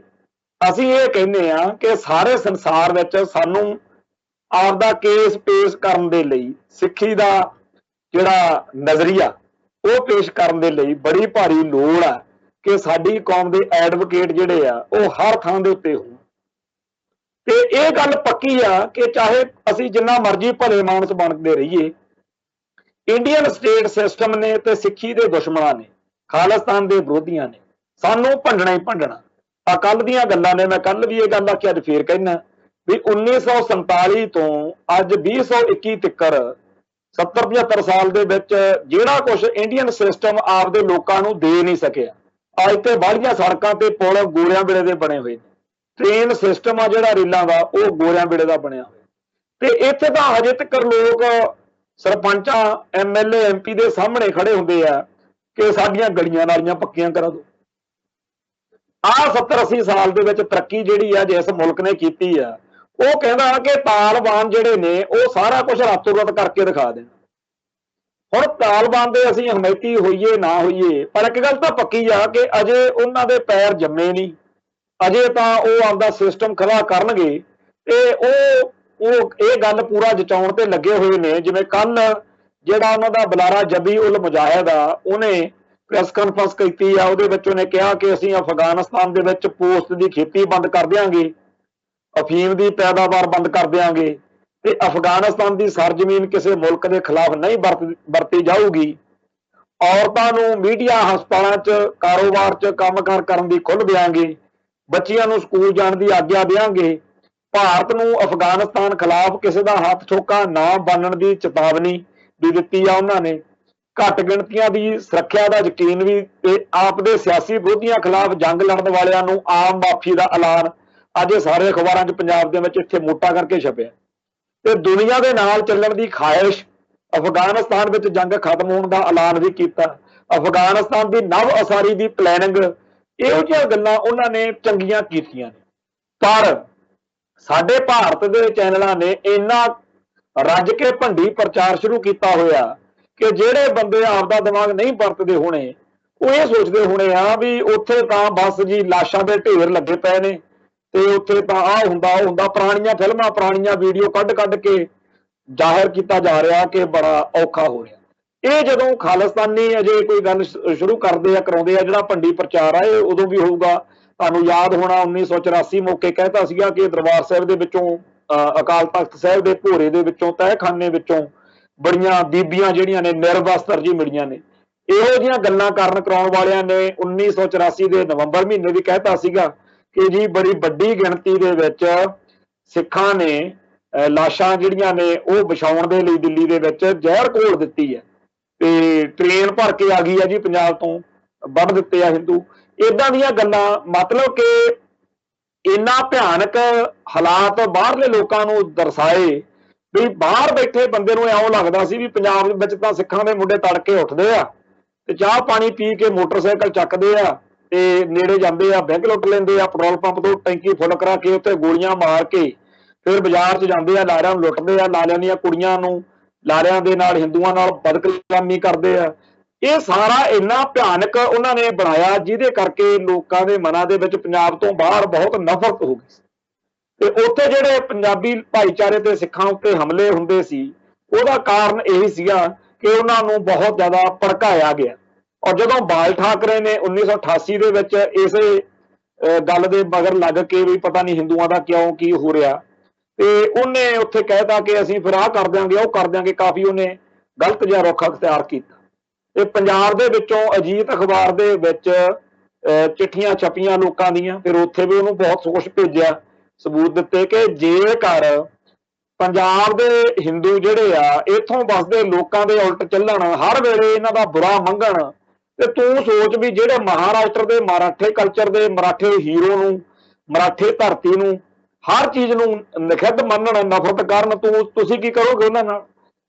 ਜਿਹੜੀ ਉਹ ਚਿੱਠੀ ਆ ਮੈਂ ਜਦੋਂ ਵੀ ਪੜ੍ਹਦਾ, ਦੋ ਭਾਗਾਂ 'ਚ ਅਜੀਤ ਉਹ ਚਿੱਠੀ ਛਪੀ ਸੀ ਤੇ ਉਹ ਜਦੋਂ ਚਿੱਠੀ ਪੜ੍ਹੀ ਦੀ ਆ ਅਜੀਤ ਅਖਬਾਰ ਵਾਲੀ, ਆਪਦੇ ਆਪ ਤੇ ਇਸ ਗੱਲ ਦਾ ਸਾਨੂੰ ਆਉਂਦਾ ਕਿ ਸਾਡੇ ਬੰਦੇ ਕਿੰਨੇ ਸਿਆਣੇ ਸੀ ਜਿਨ੍ਹਾਂ ਨੇ ਉਹਨਾਂ ਵੇਲਿਆਂ ਦੇ ਵਿੱਚ ਬਾਲ ਠਾਕਰੇ ਅਤੇ ਸਾਰੇ ਹਿੰਦੂਆਂ ਨੂੰ ਇੱਕ ਤਰੀਕੇ ਨਾਲ ਸ਼ੀਸ਼ਾ ਦਿਖਾਇਆ ਕਿ ਇਹ ਇੰਨੇ ਭੋਲੇ ਵੀ ਹੈ ਨਹੀਂਗੇ ਜਿਹੜੇ ਇੱਥੇ ਖਾਲਿਸਤਾਨ ਦੇ ਵਿਰੋਧ ਵਿੱਚ ਡਟੇ ਹੋਏ ਲੋਕ ਨੇ। ਇਹ ਉਵੇਂ ਹੀ ਆ ਜਿਵੇਂ ਤੂੰ ਮਹਾਰਾਸ਼ਟਰ ਦੇ ਹਿੱਤਾਂ ਲਈ ਬਾਲ ਠਾਕਰੇ ਲੜਦਾ ਤੇ ਜਿਹੜੇ ਇੱਥੋਂ ਦੇ ਲੋਕ ਨੇ ਜਦੋਂ ਉਹ ਲੜਦੇ ਨੇ ਤਾਂ ਇਹ ਉਹਨਾਂ ਦੇ ਮੁਕਾਬਲੇ ਤੇ ਖੜਦੇ ਆ। ਤੂੰ ਦੱਸ ਜਿਹੜੇ ਮਰਾਠੇ ਲੋਕਾਂ ਦੇ, ਮਰਾਠੀ ਧਰਤੀ, ਮਰਾਠੀ ਬੋਲੀ, ਮਰਾਠੀ ਸਿਵਲਾਈਜੇਸ਼ਨ ਦੇ ਦੁਸ਼ਮਣ ਹੋਣ, ਉਹਨਾਂ ਨਾਲ ਤੂੰ ਕੀ ਕਰੇਂਗਾ? ਸੋ ਏਦਾਂ ਦੀਆਂ ਗੱਲਾਂ ਕਰਾ ਕੇ ਉਹਨੂੰ ਮੱਤ ਦਿੱਤੀ ਸੀ। ਪਰ ਇਹ ਮੈਂ ਤਾਂ ਗੱਲ ਦੱਸਦਾ ਕਿ ਅੱਜ ਮੀਡੀਆ ਦਾ ਯੁੱਗ ਆ ਔਰ ਮੀਡੀਆ ਦਾ ਯੁੱਗ ਜਿਹੜਾ, ਇਹ ਕਹਿਣਾ ਕਿ ਅੱਜ ਦਾ ਇਹ ਗੱਲ ਨਹੀਂ। ਜਿਹੜਾ ਰਮਾਇਣ, ਮਹਾਭਾਰਤ ਵਰਗੇ ਨਾਵਲ, ਮਾਫ ਕਰਨਾ, ਜਿਹੜੇ ਗ੍ਰੰਥ ਨੇ, ਜਦੋਂ ਇਹ ਲਿਖੇ ਗਏ ਨੇ, ਇਹ ਵੀ ਮੀਡੀਆ ਦਾ ਹੀ ਇੱਕ ਰੂਪ ਸਰੂਪ ਸੀਗਾ ਕਿਉਂਕਿ ਇਹਨਾਂ ਵਿੱਚ ਭਾਰਤ ਵਿੱਚ ਆ ਕੇ ਭਾਰਤੀਆਂ ਨੂੰ ਦਬਾ ਕੇ ਭਾਰਤ ਦੇ ਲੋਕਾਂ ਨੂੰ, ਮੂਲ ਵਾਸੀਆਂ ਨੂੰ ਜੋ ਜਿਵੇਂ ਕਾਬੂ ਕੀਤਾ, ਉਹ ਸਾਰਾ ਕੁਝ ਇਹਨਾਂ ਗ੍ਰੰਥਾਂ 'ਚ ਹੈਗਾ, ਵੇਦਾਂ 'ਚ ਜਾਂ ਹੋਰ ਸਾਰਿਆਂ 'ਚ। ਤੇ ਇਹ ਗ੍ਰੰਥ ਲਿਖਣ ਵਾਲਿਆਂ ਨੇ ਭਾਰਤੀਆਂ ਨੂੰ ਖਲਨਾਇਕ ਤੇ ਜਿਹੜੇ ਬਾਹਰੋਂ ਆਈ ਆਰੀਅਨ ਨਸਲ ਸੀਗੀ ਉਹਨੂੰ ਮਤਲਬ ਨਾਇਕ ਦਰਸਾ ਲਿਆ, ਆਪਦੇ ਆਪ ਨੂੰ ਨਾਇਕ ਤੇ ਭਾਰਤ ਦੇ ਅਸਲ ਵਾਸੀਆਂ ਨੂੰ ਖਲਨਾਇਕ। ਇਹ ਉਹਨਾਂ ਗ੍ਰੰਥਾਂ 'ਚ ਕੀਤਾ, ਇਹ ਵੀ ਮੀਡੀਆ ਹੀ ਸੀ। ਤੇ ਇਵੇਂ ਹੀ ਜਦੋਂ ਮੁਹੰਮਦ ਗੌਰੀ ਜਦੋਂ ਆਇਆ, ਮਹਿਮੂਦ ਗਜ਼ਨਵੀ ਜਦੋਂ ਆਇਆ, ਉਹ ਵੀ ਇੱਥੇ ਜਦੋਂ ਹਮਲੇ ਕੀਤੇ ਆ, ਉਹਨੇ ਇੱਕ ਹਮਲੇ ਦੇ ਵਿੱਚ ਉਹ ਆਪਦੇ ਨਾਲ ਕਾਜੀ ਨੂਰ ਮੁਹੰਮਦ ਗੰਜਾਬੇ ਵਾਲਿਆਂ ਨੂੰ ਲੈ ਕੇ ਆਇਆ ਤੇ ਉਹ ਜਦੋਂ ਲੈ ਕੇ ਆਇਆ ਤਾਂ ਉਹ ਆਪਦਾ ਮੀਡੀਆ ਸੀ ਇੱਕ ਤਰੀਕੇ ਨਾਲ ਕਿ ਤੂੰ ਮੇਰੇ ਨਾਲ ਚੱਲ ਕੇ ਮੇਰੀ ਵਡਿਆਈ ਲਿਖਣੀ ਆ ਕਿ ਕਿਵੇਂ ਮੈਂ ਉੱਥੇ ਹਿੰਦੁਸਤਾਨ ਦੀ ਧਰਤੀ ਨੂੰ ਰੋਲਦਾ। ਔਰ ਉਹ ਇੱਥੇ ਜਿਹੜੇ ਸਿੱਖਾਂ ਨਾਲ ਵਾਹ ਪਿਆ, ਉਹ ਇੰਨਾ ਇੰਸਪਾਇਰ ਹੋਇਆ, ਪ੍ਰਭਾਵਿਤ ਹੋਇਆ, ਇੱਕ ਉਹਨੇ ਪੂਰਾ 16ਵਾਂ ਅਧਿਆਏ ਫਿਰ ਸਿੱਖਾਂ ਦੇ ਹੱਕ 'ਚ ਲਿਖਣਾ ਮਜਬੂਰ ਕਰਤੇ। ਸਾਡੇ ਪੁਰਖਿਆਂ ਦੀਆਂ ਕੁਰਬਾਨੀਆਂ ਨੇ ਸਾਡਾ। ਜਿਵੇਂ ਹੁਣ ਮਹਾਰਾਜਾ ਰਣਜੀਤ ਸਿੰਘ ਦਾ ਬੁੱਤ ਜਿਹੜਾ ਉਹ ਕੱਲ ਉੱਥੇ ਲਾਹੌਰ 'ਚ ਕਿਸੇ ਕੱਟੜਪੰਥੀ ਨੇ ਭੰਨਿਆ ਤੇ ਜਦੋਂ ਉਹ ਬੁੱਤ ਭੰਨਿਆ ਉਹਦੇ ਉੱਤੇ ਚਰਚਾ ਹੋਈ। ਉਹ ਚਰਚਾ ਦੇ ਵਿੱਚ ਇੱਕ ਗੱਲ ਕੁਝ ਲੋਕਾਂ ਨੇ ਕਹੀ ਕਿ ਉੱਥੇ ਜੀ 2-3 ਇਹੋ ਜਿਹੇ ਬੰਦੇ ਨੇ ਜਿਨ੍ਹਾਂ ਦਾ ਕੰਮ ਹੀ ਇਹ ਫੜਿਆ ਹੋਇਆ ਤੇ ਆਪਦੇ ਪੈਰੋਕਾਰਾਂ ਨੂੰ ਮਹਾਰਾਜਾ ਰਣਜੀਤ ਸਿੰਘ ਦੇ ਖਿਲਾਫ ਭੰਡੀ ਪ੍ਰਚਾਰ ਕਰਕੇ ਬੜਾ ਭੜਕਾਉਂਦੇ ਆ ਔਰ ਉਹਨਾਂ ਦੀਆਂ ਵੀਡੀਓਜ਼ ਵੀ ਪਾਈਆਂ ਕਿ ਆਹ ਦੇਖੋ ਜੀ, ਇੱਕ ਰਿਜ਼ਵੀ ਆ, ਇੱਕ ਹੋਰ ਆ। ਇਹ 2-3 ਦੀਆਂ ਵੀਡੀਓਜ਼ ਵੀ ਪਾਈਆਂ ਗਈਆਂ, ਪੋਸਟ ਕੀਤੀਆਂ। ਹੁਣ ਗੱਲ ਇਹ ਹੈ ਵੀ ਜਿਵੇਂ ਉਹ ਮਹਾਰਾਜਾ ਰਣਜੀਤ ਸਿੰਘ ਨੂੰ ਭੰਡ ਰਿਹਾ ਤੇ ਜਿਵੇਂ ਉਹਦੇ ਆਖੇ ਲੱਗ ਕੇ ਉੱਥੇ ਬੁੱਤ ਦੀ ਭੰਨ ਤੋੜ ਹੋਈ ਹੈ ਸਾਡਾ ਕਿਰਦਾਰ ਦੇਖੋ ਤੁਸੀਂ। ਅਸੀਂ ਕਦੇ ਇੱਥੇ ਬੜੇ ਇਹੋ ਜਿਹੇ ਲੋਕ ਨੇ ਜਿਨ੍ਹਾਂ ਨੂੰ ਅਸੀਂ ਪਸੰਦ ਨਹੀਂ ਕਰਦੇ, ਜਿਨ੍ਹਾਂ ਨੂੰ ਅਸੀਂ ਨਫ਼ਰਤ ਕਰਦੇ, ਪਰ ਅਸੀਂ ਉਹਨਾਂ ਨੂੰ ਇੰਨਾ ਬੁਰਾ, ਇੰਨੀ ਜ਼ਿਆਦਾ ਨਫ਼ਰਤ, ਜਦੋਂ ਇੱਥੇ ਦੁਰਗਿਆਣੇ ਮੰਦਿਰ ਦੇ ਵਿੱਚ ਐਲਾਨ ਕੀਤਾ ਹਿੰਦੂਆਂ ਨੇ ਵੀ ਅਸੀਂ ਜੀ ਇੱਥੇ ਉਹਨਾਂ ਸਾਰਿਆਂ ਦੀਆਂ ਫੋਟੋਆਂ ਲਾਉਣੀਆਂ ਜਿਹੜੇ ਖਾੜਕੂਆਂ ਖਿਲਾਫ ਲੜਦੇ ਹੋਏ ਸ਼ਹੀਦ ਹੋ ਗਏ, ਮਾਰੇ ਗਏ, ਉਹਨਾਂ ਨੇ ਸ਼ਹੀਦ ਕਿਹਾ ਸੀ। ਤੇ ਆਪਾਂ ਆਖਿਆ ਵੀ ਠੀਕ ਆ, ਸਾਨੂੰ ਦੱਸੋ, ਥੱਲੇ ਲਿਖਿਓ ਵੀ ਠੋਕੇ ਕਿਉਂ ਸੀਗੇ ਸਿੱਖਾਂ ਨੇ। ਤੁਸੀਂ ਲਾਓ ਹਰਬੰਸ ਲਾਲ ਖੰਨੇ ਦੀ ਫੋਟੋ ਤੇ ਅਸੀਂ ਆਪਦੇ ਨਿਆਣਿਆਂ ਨੂੰ ਦੱਸਿਆ ਕਰਾਂਗੇ। ਤੁਸੀਂ ਲਾਓ ਮੁੱਖ ਮੰਤਰੀ ਬੇਅੰਤ ਸਿੰਘ ਦੀ ਫੋਟੋ, ਅਸੀਂ ਦੱਸਾਂਗੇ ਕਿ ਇਹ ਕਿਉਂ ਠੋਕਿਆ ਸੀ। ਤੇ ਜਲੰਧਰ ਦੇ ਵਿੱਚ ਇੱਕ ਬੁੱਤ ਲੱਗਿਆ ਹੋਇਆ ਬੇਅੰਤ ਬੁੱਚੜ ਦਾ, ਮੁੱਖ ਮੰਤਰੀ ਸੀ ਜਿਹੜਾ ਪੰਜਾਬ ਦਾ, ਉਹਦੇ ਉੱਤੇ ਇੱਕ ਵਾਰੀ ਸਰਦਾਰ ਸਿਮਰਨਜੀਤ ਸਿੰਘ ਮਾਨ ਤੇ ਹੋਰ ਬਹੁਤ ਸਾਰੇ ਸਿੰਘਾਂ ਨੇ ਉਹਦੇ ਜੁੱਤੀਆਂ ਦੇ ਹਾਰ ਹੋਰ ਪਾਏ ਸੀ, ਯਾਦ ਹੋਣਾ ਤੁਹਾਨੂੰ। ਤੇ ਮੈਂ ਕਿਸੇ ਕਾਰਨ ਉੱਥੇ ਨਹੀਂ ਸੀ ਗਿਆ, ਪਰ ਮੈਂ ਜਦੋਂ ਸਾਰੀ ਗੱਲ ਨੂੰ ਚੇਤੇ ਕਰਦਾ ਤਾਂ ਨਫ਼ਰਤ ਦਾ ਇਜ਼ਹਾਰ ਜਿਹੜਾ ਸੀਗਾ ਉਹ ਕੀਤਾ ਸੀ। ਤਾਂ ਇਹ ਜਿਹੜੀਆਂ ਗੱਲਾਂ, ਜਾਂ ਪਿੱਛੇ ਜੇ ਇੱਕ ਰਾਜੀਵ ਗਾਂਧੀ ਦੇ ਬੁੱਤ ਉੱਤੇ ਕਾਲ ਖਮਲਤੀ ਸੀ ਲੁਧਿਆਣੇ, ਇਹ ਜਿਹੜੀਆਂ ਗੱਲਾਂ ਨੇ ਅਸੀਂ ਜਦੋਂ ਇਹ ਕਰੀਆਂ ਤਾਂ ਇੱਕ ਮੈਂ ਗੱਲ ਮਹਿਸੂਸ ਕੀਤੀ ਕਿ ਸਾਡੇ ਭਾਈਚਾਰੇ ਦੇ ਇੱਕ ਹਿੱਸੇ ਨੇ ਇਹ ਕਿਹਾ ਕਿ ਇਹ ਆਪਣਾ ਕੰਮ ਨਹੀਂ ਹੈਗਾ ਕਿ ਅਸੀਂ ਬੁੱਤਾਂ ਦੇ ਗਲਾਂ 'ਚ ਹਾਰ ਪਾਈਏ ਜਾਂ ਆਪਾਂ ਇਹ ਬੁੱਤਾਂ ਦੇ ਮੂੰਹ ਤੇ ਕਾਲ ਖਮਲੀਏ।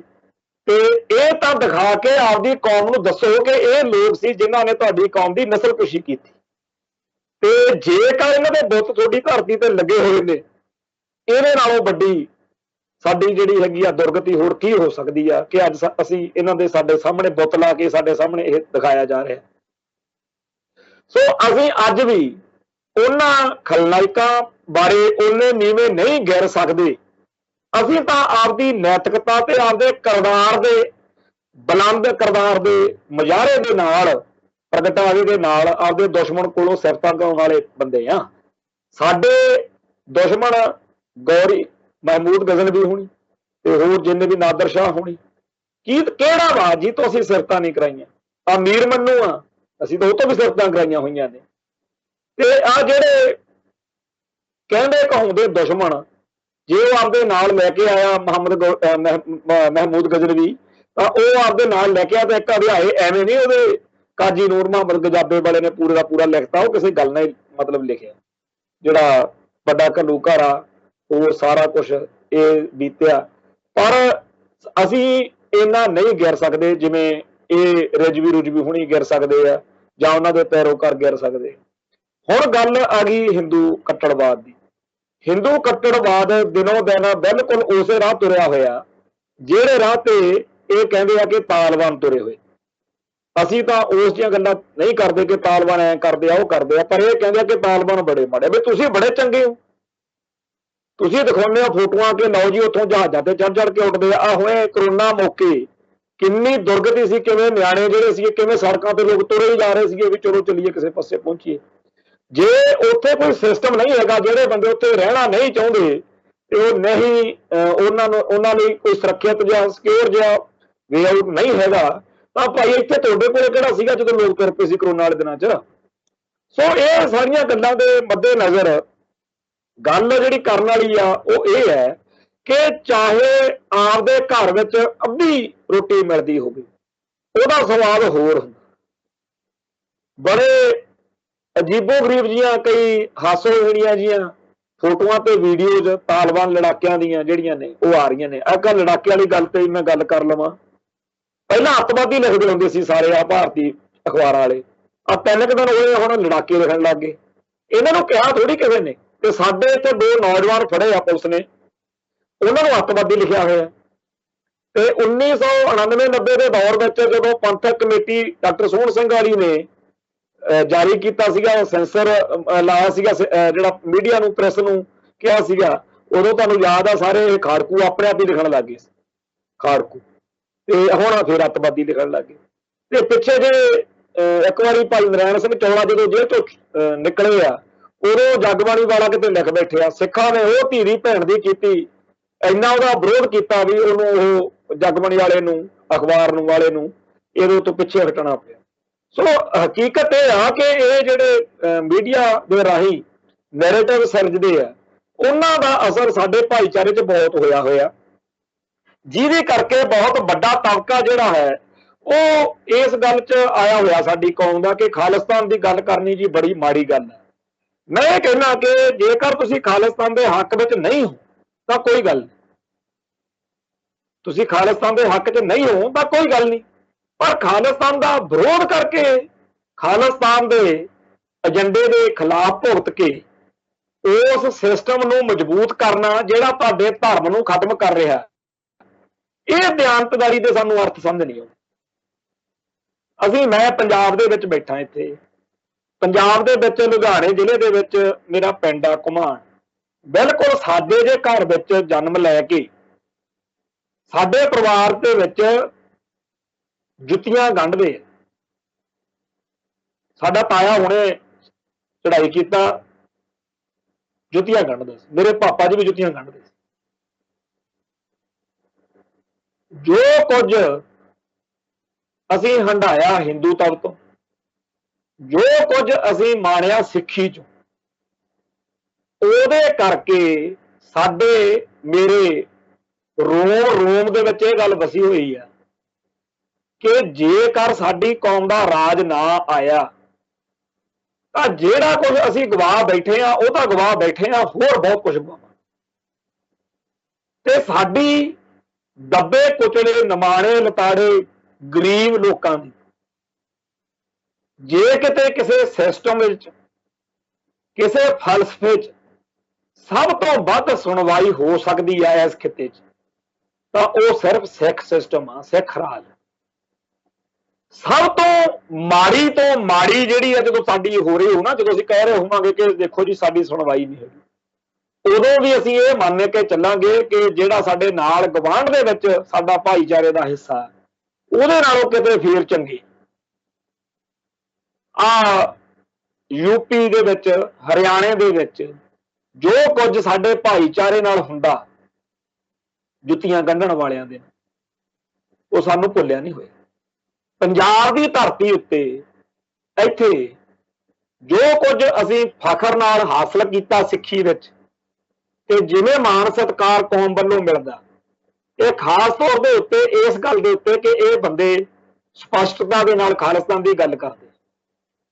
ਬੜੀ ਵੇਰ ਅਫਸਰਾਂ, ਥਾਣਿਆਂ, ਕਚਹਿਰੀਆਂ ਦੇ ਵਿੱਚ ਇਸ ਗੱਲ ਦੀ ਚਰਚਾ ਛਿੜਦੀ ਹੈ ਕਿ ਤੁਹਾਨੂੰ ਕੀ ਬਿਰਤਾ ਪਈ ਹੋਈ ਆ। ਵੱਡੇ ਵੱਡੇ ਘਰਾਣਿਆਂ ਵਾਲੇ, ਵੱਡੀਆਂ ਵੱਡੀਆਂ ਜਾਇਦਾਦਾਂ ਵਾਲੇ, ਬੜੇ ਬੜੇ ਸਿਆਣੇ ਸਮਝੇ ਜਾ ਰਹੇ ਲੋਕ ਜਿਹੜੇ ਆ, ਉਹ ਇਸ ਗੱਲ ਦੀ ਹਾਮੀ ਨਹੀਂ ਭਰਦੇ। ਤੁਸੀਂ ਸਧਾਰਨ ਪਰਿਵਾਰਾਂ ਦੇ, ਤੁਸੀਂ ਆਮ ਸਧਾਰਨ ਟੱਬਰਾਂ ਦੇ ਵਿੱਚ ਜਨਮ ਲਏ ਹੋਏ ਬੰਦੇ, ਤੁਸੀਂ ਆਪਦੇ ਆਪ ਨੂੰ ਇਸ ਜ਼ਾਲਮ ਸਿਸਟਮ ਦੇ ਸਾਹਮਣੇ ਖੜਾ ਕਰ ਰਹੇ ਹੋ, ਜਿਹਨੇ ਪਤਾ ਨਹੀਂ ਪਹਿਲਾਂ ਕਿੰਨੇ ਖਪਾਤੇ, ਤੇ ਤੁਹਾਡਾ ਵੀ ਇਸੇ ਤਰੀਕੇ ਨਾਲ ਕਿਸੇ ਦਿਨ ਭੋਗ ਪਾਇਆ ਜਾ ਸਕਦਾ। ਪਰ ਇਹਦੇ ਬਾਵਜੂਦ ਜਦੋਂ ਮੈਂ ਇਹ ਗੱਲ ਕਹਿਣਾ ਕਿ ਖਾਲਿਸਤਾਨ ਜ਼ਰੂਰੀ ਹੈ, ਤਾਂ ਮੈਂ ਉਦੋਂ ਆਪਦੇ ਪੁਰਖਿਆਂ ਦੇ ਸਿੱਖੀ ਵੱਲ ਆਉਣ ਦੀ ਜਿਹੜੀ ਕੀਮਤ ਆ ਨਾ, ਜਿਹੜੀ ਮੇਰੀ ਭਾਵਨਾ, ਸ਼ਰਧਾ, ਉਹ ਅਦਾ ਕਰ ਰਿਹਾ। ਮੈਨੂੰ ਲੱਗਦਾ ਕਿ ਸਾਡੇ ਪੁਰਖਿਆਂ ਨੂੰ ਪਤਾ ਨਹੀਂ ਕੀ ਕੁਝ ਚੱਲਣਾ ਪਿਆ ਹੋਣਾ ਜਿਹਦੀ ਕਰਕੇ ਉਹ ਸਿੱਖ ਸਜੇ। ਕੋਈ ਗੱਲ ਹੀ ਹੋਣੀ ਹੈ। ਹਰੇਕ ਸਿੱਖ ਪਰਿਵਾਰ ਪਹਿਲਾਂ ਕਿਸੇ ਹੋਰ ਥਾਂ ਦੇ ਉੱਤੇ ਸੀ, ਉਹਦਾ ਪਿਛੋਕੜ ਕੋਈ ਹੋਰ ਸੀ, ਉੱਥੇ ਕਿੰਨਾ ਮਾੜਾ, ਕਿੰਨਾ ਤੰਗ ਹੋਊਗਾ ਪੁਰਖੇ ਸਾਡੇ, ਕਿੰਨੇ ਦੁਖੀ ਹੋਣਗੇ। ਅਸੀਂ ਉਹ ਜਲਾਲਤ ਝੱਲੀ ਹੈ। ਫੇਰ ਸਾਨੂੰ ਇਹ ਚੇਤੇ ਆਇਆ, ਸਾਨੂੰ ਇਹ ਗੱਲਾਂ ਕਿ ਨਾਨਕ ਤਿਨ ਕੇ ਸੰਗ ਸਾਥ ਵੱਡਿਆ ਸਿਉਕਾਰੀ।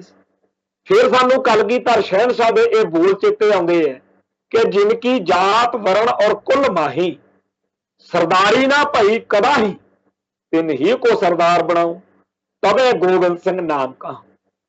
ਤੇ ਜਦੋਂ ਅੱਜ ਸਾਨੂੰ ਸਰਦਾਰੀਆਂ ਮਿਲੀਆਂ ਹੋਈਆਂ ਨੇ, ਅਜੇ ਸਾਡਾ ਆਪਦਾ ਖਾਲਸਾ ਰਾਜ ਨਹੀਂ, ਪਰ ਜਦੋਂ ਸਾਡਾ ਖਾਲਿਸਤਾਨ ਬਣਿਆ ਹੋ ਤਾਂ ਜਿਵੇਂ ਬਾਬਾ ਬੰਦਾ ਸਿੰਘ ਬਹਾਦਰ ਵੇਲੇ ਦੇ ਇਤਿਹਾਸ ਬਾਰੇ ਡਾਕਟਰ ਜਗਜੀਤ ਸਿੰਘ ਦੀ ਇੱਕ ਕਿਤਾਬ ਸਿੱਖ ਇਨਕਲਾਬ ਜਦੋਂ ਪੜ੍ਹਦੇ ਆ, ਜਾਤ ਪਾਤ ਤੇ ਸਿੱਖ ਜਦੋਂ ਪੜ੍ਹਦੇ ਕਿ ਬਾਬਾ ਬੰਦਾ ਸਿੰਘ ਬਹਾਦਰ ਦੇ ਦੌਰ ਵਿੱਚ ਕੋਈ ਵੀ ਕਿਸੇ ਵੀ ਛੋਟੀ ਵੱਡੀ ਕਿਸੇ ਵੀ ਬਰਾਦਰੀ ਦਾ ਹੋਵੇ, ਜਦੋਂ ਉਹ ਸਿੰਘ ਸੱਜ ਕੇ ਕਿਸੇ ਪਿੰਡ ਪਹੁੰਚਦਾ ਸੀ ਤਾਂ ਉਹਦਾ ਸਤਿਕਾਰ ਜਿਹੜਾ ਸੀ ਉਹਨੂੰ ਇੱਕ ਰਾਜਾ ਵਾਂਗ ਸਨਮਾਨ ਮਿਲਦਾ ਸੀ।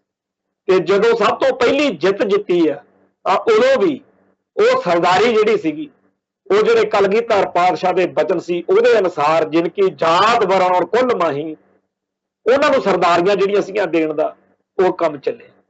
ਤੋਂ ਅਸੀਂ ਇਹ ਚੇਤੇ ਰੱਖਿਆ ਹੋਇਆ ਕਿ ਇੱਕ ਨਾ ਇੱਕ ਦਿਨ ਸਾਡੀ ਕੌਮ ਦਾ ਘਰ ਜਿਹੜਾ ਹੈਗਾ ਉਹ ਬਣਨਾ। ਜਦੋਂ ਉਹ ਬਣੇ ਤਾਂ ਉਦੋਂ ਸਾਡੀ ਕੌਮ ਇਹ ਕਲੇਮ ਪਾ ਸਕੇ ਕਿ ਅਸੀਂ ਇਹਦਾ ਹਿੱਸਾ ਰਹੇ। ਦੋ ਤਰ੍ਹਾਂ ਦੇ ਲੋਕ ਹੋਣਗੇ, ਇੱਕ ਤਾਂ ਉਹ ਹੋਣਗੇ ਜਿਨ੍ਹਾਂ ਦੇ ਪੁਰਖੇ ਖਾਲਿਸਤਾਨ ਦੇ ਖਿਲਾਫ ਭੁਗਤੇ ਹੋਣਗੇ, ਇੱਕ ਉਹ ਹੋਣਗੇ ਜਿਹੜੇ ਖਾਲਿਸਤਾਨ ਦੇ ਹੱਕ 'ਚ ਭੁਗਤੇ ਹੋਣਗੇ। ਮੈਂ ਆਪਦੀ ਗਿਣਤੀ, ਮੈਂ ਆਪਦੇ ਪੁੱਤ ਪੋਤਾ ਹੋਵੇ, ਕੋਈ ਅੱਗੇ ਵਾਰਸ ਹੋਵੇ, ਜੇਕਰ ਉਹ ਗੱਲ ਕਰੇ ਤਾਂ ਉਹ ਕਹੇ ਕਿ ਸਾਡੇ ਵਿੱਚੋਂ ਸੀ ਜਿਹਨੇ ਖਾਲਿਸਤਾਨ ਦੀ ਗੱਲ ਕੀਤੀ ਸੀ। ਮੈਂ ਅੰਮ੍ਰਿਤਸਰ ਦੇ ਵਿੱਚ ਰਹਿ ਕੇ, ਇੱਥੇ ਬਹਿ ਕੇ ਜਦੋਂ ਮੈਂ ਗੱਲ ਕਰਦਾ, ਬੜੇ ਮੈਨੂੰ ਕਈ ਭੈਣ ਭਰਾ ਬਾਹਰੋਂ ਅੰਦਰੋਂ ਗੱਲ ਕਰ ਪੁੱਛਦੇ ਆ ਵੀ ਤੁਸੀਂ ਇੱਥੇ ਰਹਿੰਦੇ ਹੋ, ਤੁਹਾਨੂੰ ਡਰ ਨਹੀਂ ਲੱਗਦਾ, ਤੁਹਾਨੂੰ ਐ ਹੋ ਸਕਦਾ, ਉਹ ਹੋ ਸਕਦਾ। ਤੇ ਮੈਨੂੰ ਸਾਰਾ ਕੁਝ ਹੀ ਚੇਤੇ ਹੈ, ਪਰ ਮੈਂ ਇਹ ਗੱਲ ਵੀ ਚੇਤੇ ਰੱਖੀ ਹੋਈ ਆ ਕਿ ਮੈਂ ਇਤਿਹਾਸ ਵਿੱਚ ਆਪਦੇ ਆਉਣ ਵਾਲੀਆਂ ਨਸਲਾਂ ਲਈ ਕੀ ਲਿਖ ਕੇ ਜਾਣਾ।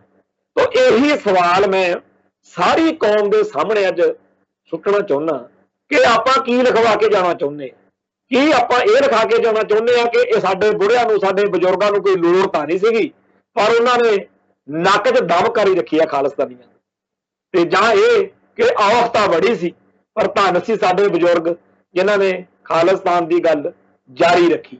ਅੱਜ ਦੇ ਸਮੇਂ ਦੇ ਵਿੱਚ ਇਹ ਜ਼ਰੂਰੀ ਨਹੀਂ ਕਿ ਹਥਿਆਰਬੰਦ AK-47 ਚੱਕ ਕੇ ਤੁਸੀਂ ਖਾੜਕੂ ਬਣ ਕੇ ਖਾਲਿਸਤਾਨ ਦੀ ਗੱਲ ਕਰੋ। ਅੱਜ ਬੜੇ ਰਾਹ ਨੇ, ਕੋਈ ਦਲ ਖਾਲਸਾ, ਕੋਈ ਸ਼੍ਰੋਮਣੀ ਅਕਾਲੀ ਦਲ, ਅੰਮ੍ਰਿਤਸਰ ਮਾਨ ਦਲ, ਜਾਂ ਹੋਰ ਬੜੇ ਢੰਗ ਤਰੀਕੇ ਹੈ ਜਿਹਦੇ ਰਾਹੀਂ ਖਾਲਿਸਤਾਨੀ ਸੋਚ ਨੂੰ, ਖਾਲਿਸਤਾਨੀ ਫਲਸਫੇ ਨੂੰ, ਖਾਲਿਸਤਾਨੀ ਸਿਸਟਮ ਨੂੰ ਅਪਣਾਇਆ ਜਾ ਸਕਦਾ, ਇਹਦੇ ਹੱਕ 'ਚ ਭੁਗਤਿਆ ਜਾ ਸਕਦਾ। ਜਦੋਂ ਕਿਸੇ ਗੱਲ ਦੇ ਹੱਕ 'ਚ ਭੁਗਤਣਾ ਹੋਵੇ ਨਾ, ਉਦੋਂ ਕਰੋੜਾਂ ਇਹੋ ਜਿਹੇ ਰਾਹ ਲੱਭ ਜਾਂਦੇ ਨੇ, ਤੇ ਜਦੋਂ ਕਿਸੇ ਚੀਜ਼ ਦੀ ਵਿਰੋਧਤਾ ਕਰਨੀ ਹੋਵੇ ਉਦੋਂ ਫਿਰ ਬਹਾਨਿਆਂ ਦੀ ਘਾਟ ਮੁੱਕਦੀ ਹੋਈ ਨਹੀਂ, ਉਦੋਂ ਬਹਾਨੇ ਲੱਭ ਹੀ ਜਾਂਦੇ ਹੁੰਦੇ ਨੇ। ਸੋ ਮੈਂ ਅੱਜ ਸਾਰੇ ਭਾਈਚਾਰੇ ਨੂੰ ਇਹ ਬੇਨਤੀ ਕਰਾਂ, ਭਾਈ ਕੋ ਕਿਸੇ ਕੋ ਰਾਜ ਨਾ ਦੇ ਹੈ, ਜੋ ਲੈ ਹੈ ਨਿਜ ਬਲ ਸੇ ਲੈ ਹੈ। ਉਹ ਪੋਜੀਸ਼ਨ ਵੀ ਸਾਡੀ ਆਊਗੀ, ਸਾਨੂੰ ਸਾਰਾ ਕੁਝ ਹੀ ਜਿਹੜਾ ਹੈਗਾ ਉਹ ਚੇਤੇ ਆ ਕਿ ਰਾਜ ਬਿਨਾ ਨਾ ਧਰਮ ਚਲੇ ਹੈ, ਧਰਮ ਬਿਨਾ ਨਾ ਦਲੇ ਮਲੇ ਹੈ। ਪਰ ਇਹ ਗੱਲਾਂ ਕਿ ਸ਼ਾਸਤਰ ਕੇ ਅਧੀਨ ਹੈ ਰਾਜ, ਉੱਥੇ ਤੱਕ ਜਾਣ ਦੀ ਅਜੇ ਭਾਵੇਂ ਅੱਜ ਦੇ ਸਮੇਂ ਵਿੱਚ ਸਾਡੀ ਉਵੇਂ ਨਹੀਂ ਲੱਗਦੀ ਕਹਾਣੀ, ਪਰ ਪਤਾ ਨਹੀਂ ਹੁੰਦਾ। ਜਿਵੇਂ ਤਾਲਿਬਾਨ ਜਿਹੜੇ ਆ ਉਹ ਮਿੰਟੋ ਮਿੰਟੀ ਕਿਤੇ ਦੀ ਕਿਤੇ ਹੋ ਗਏ। ਅੱਜ ਸਾਰੇ ਸੰਸਾਰ ਦੀਆਂ ਨਜ਼ਰਾਂ ਅਫਗਾਨਿਸਤਾਨ ਤੇ ਲੱਗੀਆਂ ਹੋਈਆਂ ਨੇ। ਕਿਸੇ ਨਿੱਕੇ ਜਿਹੇ ਘਟਨਾਕ੍ਰਮ ਦੇ ਨਾਲ ਅੰਤਰਰਾਸ਼ਟਰੀ ਹਕੀਕਤਾਂ, ਗਰਾਊਂਡ ਰਿਐਲਿਟੀਆਂ, ਜੀਓਪੋਲਿਟਿਕਸ ਬਦਲ ਜਾਂਦੀ ਹੁੰਦੀ ਹੈ।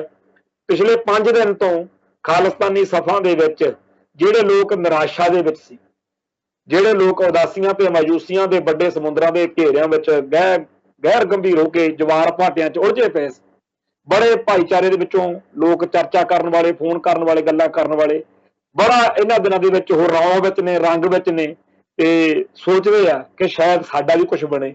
ਇਹ ਆਸ ਤਾਂ ਬਰਕਰਾਰ ਰੱਖੀਏ। ਜਿਹੜਾ ਵਿਸ਼ਵਾਸ, ਜਿਹੜਾ ਭਰੋਸਾ ਸਾਡੇ ਪੁਰਖਿਆਂ ਦਾ ਸੀ ਕਿ ਦਿੱਲੀ ਤਖਤ ਪਰ ਬਹੇਗੀ ਆਪ ਗੁਰੂ ਕੀ ਫੌਜ, ਛਤਰ ਚੁਲੇਗੀ ਸੀਸ ਪਰ, ਬੜੀ ਕਰੇਗੀ ਮੌਜ, ਉਹ ਭਰੋਸਾ, ਉਹ ਜਿਹੜਾ ਵਿਸ਼ਵਾਸ ਆ ਉਹ ਸਾਡਾ ਵੀ ਕਾਇਮ ਦਮ ਰਹਿ ਜਾਵੇ। ਸੋ ਇੰਨੀਆਂ ਬੇਨਤੀਆਂ ਪ੍ਰਵਾਨ ਕਰਨੀਆਂ। ਬੋਲਦਿਆਂ ਕੋਲੋਂ ਕੋਈ ਸ਼ਬਦ ਉੱਚਾ ਨੀਵਾਂ ਬੋਲਿਆ ਗਿਆ ਹੋ, ਜ਼ਰੂਰ ਬੋਲਿਆ ਗਿਆ ਹੋ, ਉਹਦੇ ਲਈ ਸੰਗਤਾਂ ਤੋਂ ਮਾਫੀ ਮੰਗਦੇ ਹਾਂ ਜੀ। ਫਤਿਹ ਅਰਜ਼ ਕਰਦਾ ਜੀ। ਨਾਨਕ ਨਾਮ ਚੜ੍ਹਦੀ ਕਲਾ ਤੇਰੇ ਭਾਣੇ, ਸਰਬੱਤ ਦਾ ਭਲਾ। ਵਾਹਿਗੁਰੂ ਜੀ ਕਾ ਖਾਲਸਾ, ਵਾਹਿਗੁਰੂ ਜੀ ਕੀ ਫਤਿਹ।